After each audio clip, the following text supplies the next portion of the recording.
Saludos y bienvenidos una vez más jóvenes de octavo grado. En esta oportunidad les voy a socializar la semana número 23, ¿sí?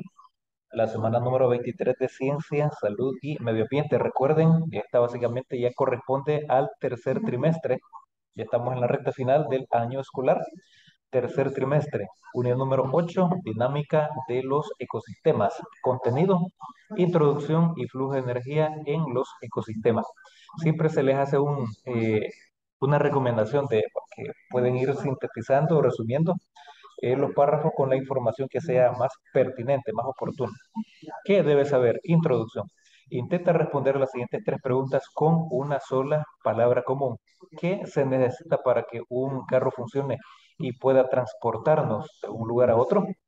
¿Qué necesitamos para que nuestro refrigerador pueda enfriar y preservar nuestra comida? Y para que podamos usar el celular para comunicarnos, pues la respuesta es sencilla, es la palabra energía. De la misma forma que los ejemplos anteriores, los ecosistemas precisan energía para poder funcionar correctamente y poder cumplir con todas las funciones que le permiten a nuestro planeta sostener todas las formas de vida, incluidos a nosotros los humanos. En esta lección abordaremos la introducción de energía y cómo fluye a través de los ecosistemas. ¿Cómo ingresa la energía a los ecosistemas? La energía corresponde a la capacidad de realizar un trabajo y su comportamiento está regido por dos leyes. La primera de ellas, la primera, pues establece que la energía puede transformarse de una clase a otra, pero no puede destruirse.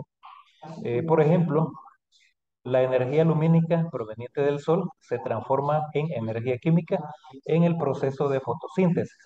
La segunda ley indica que al pasar de una forma de energía a otra, una parte de esa energía se pierde en forma de calor. Por lo tanto, en cualquier cambio de una forma de energía a otra se produce una pérdida de calor. Es por esta razón que un ecosistema puede ser autoabastecido de energía en el corto plazo y los procedimientos o procesos naturales son irreversibles en cuanto al flujo de energía. Es decir, el flujo de energía sigue una sola dirección en el ecosistema. Los seres vivos corresponden a sistemas termodinámicos de tipo abierto, lo que significa que son capaces de intercambiar materia y energía en el entorno.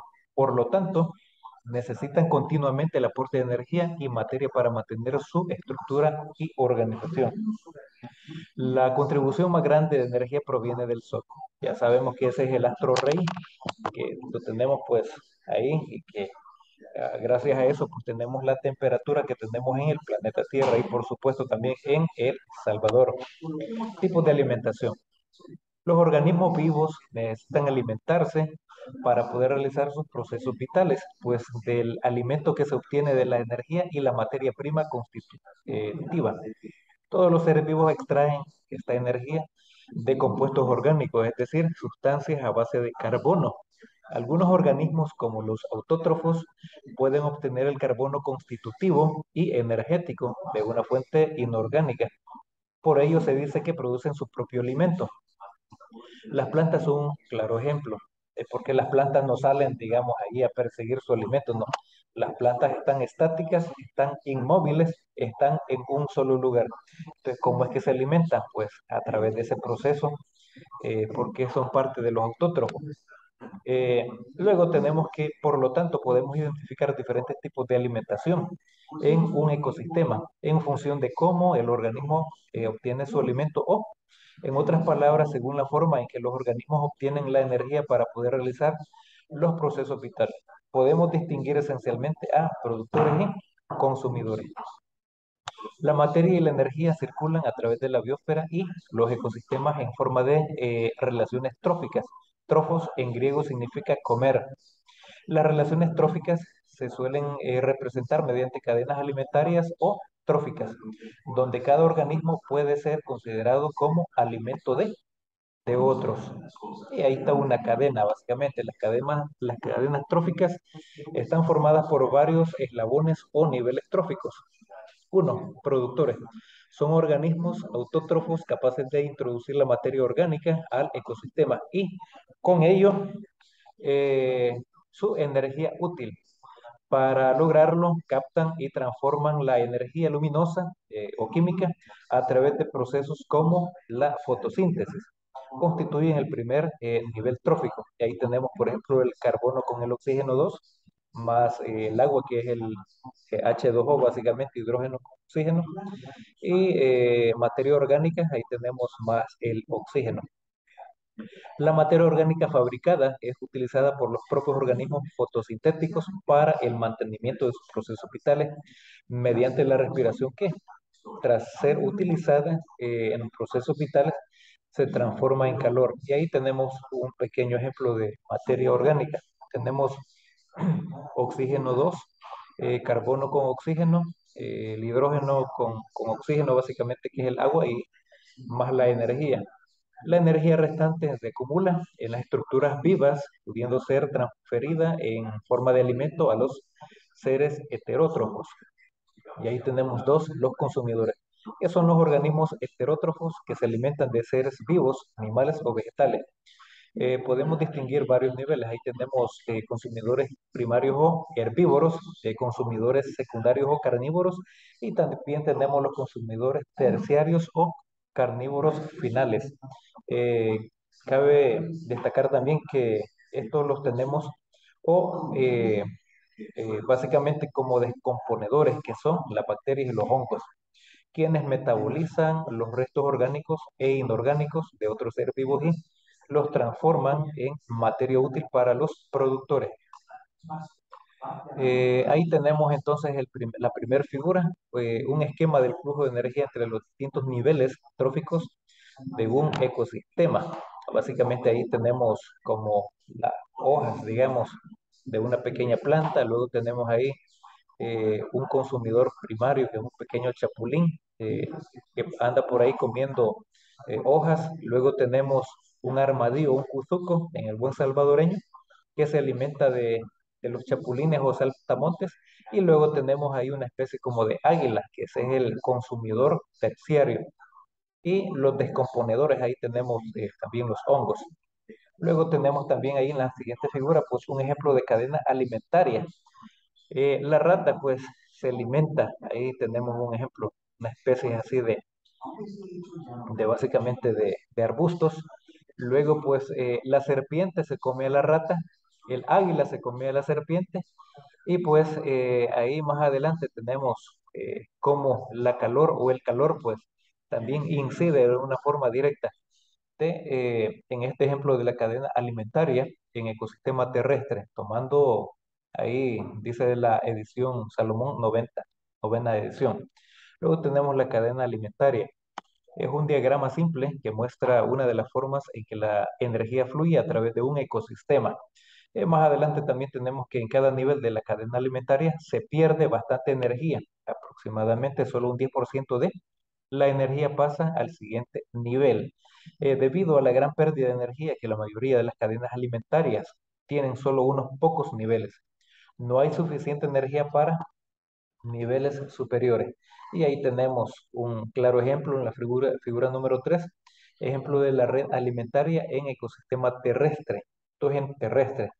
Sin embargo, siempre hay algunas especies, más que todo de algunas aves, que saltan, digamos, esa cadena, que saltan, digamos, básicamente ese ecosistema terrestre, porque ya no les basta solamente cazar en tierra, sino que también se van al mar, digamos, a un lago. Y un ejemplo de ellos, pues, existe una especie de águila, por ejemplo, para mencionar un ejemplo. Luego tenemos redes alimentarias o tróficas. Ahí tenemos que las cadenas alimentarias son demasiado simples como para representar el mundo real. Ellos nos muestran todas las formas en las que la energía fluye a través de un ecosistema.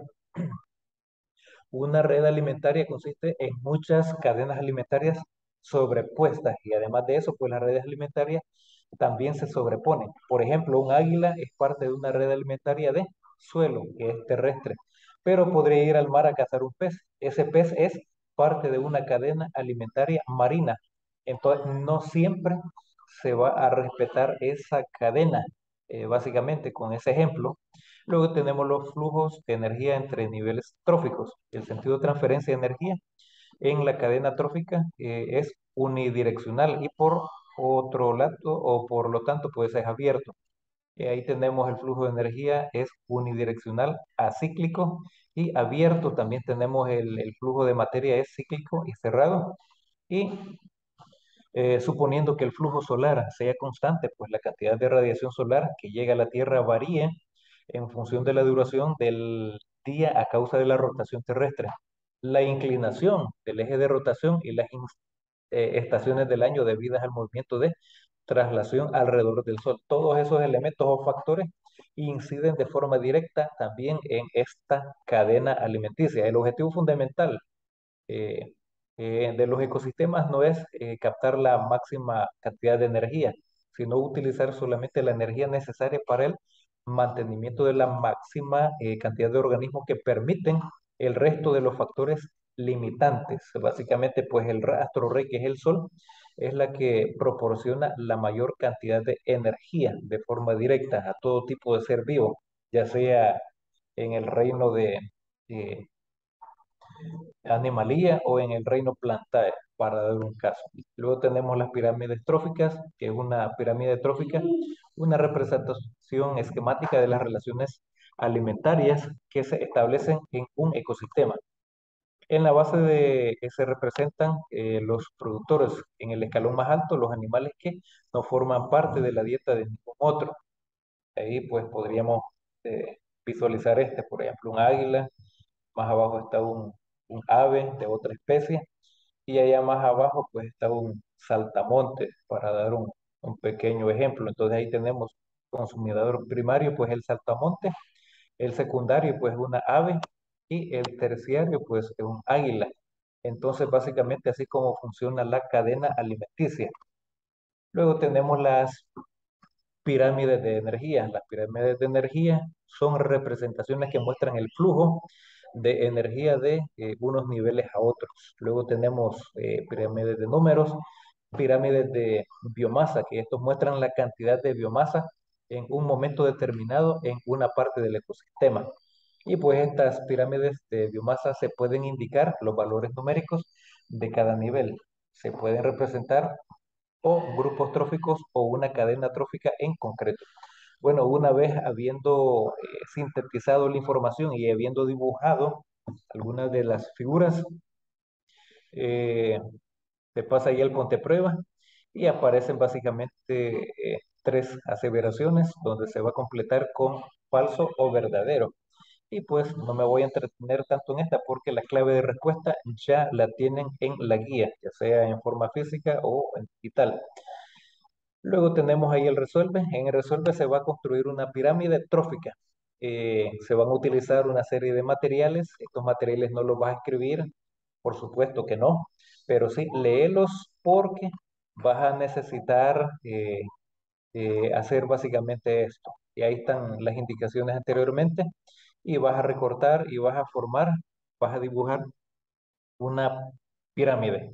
Y la pirámide, pues, vas a incluir estos elementos. Consumidor terciario, pues ahí tenemos la lechuza.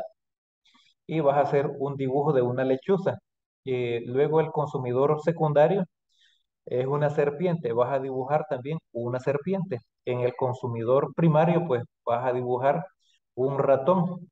Y bueno, vas a escribir la palabra y lo vas a dibujar también a otro lado. Luego, el productor, ahí pues, tacates, el ratón que come zacate y vas a hacer el dibujo también. ¿Cómo te va a quedar esa pirámide ya habiendo completado, digamos, consumidor, el dibujo, la palabra? Pues debería de quedarte más o menos así. Recordad, en la parte más alta va a ser la lechuza, en el siguiente va a ser la serpiente, el siguiente el ratón y allá en la parte más baja pues el tacates que anda comiendo pues el ratón. Básicamente esos son los elementos a considerar en las tareas de la semana. No está muy difícil, pero sí hacerlo porque sí vas a aprender y también te va a quedar muy, pero muy bien la pirámide. La pirámide, recordar las instrucciones o los pasos que vas a seguir, pues los tenemos ahí, donde dice resuelve. Son 14 elementos a considerar y esta es la socialización que corresponde a la semana número 23 de Ciencia, Salud y Medio Ambiente. Espero que sea de mucha utilidad. Ánimos. Recordad, ya estamos en el tercer trimestre, en la recta final del año escolar. Saludos y nos encontramos en la próxima.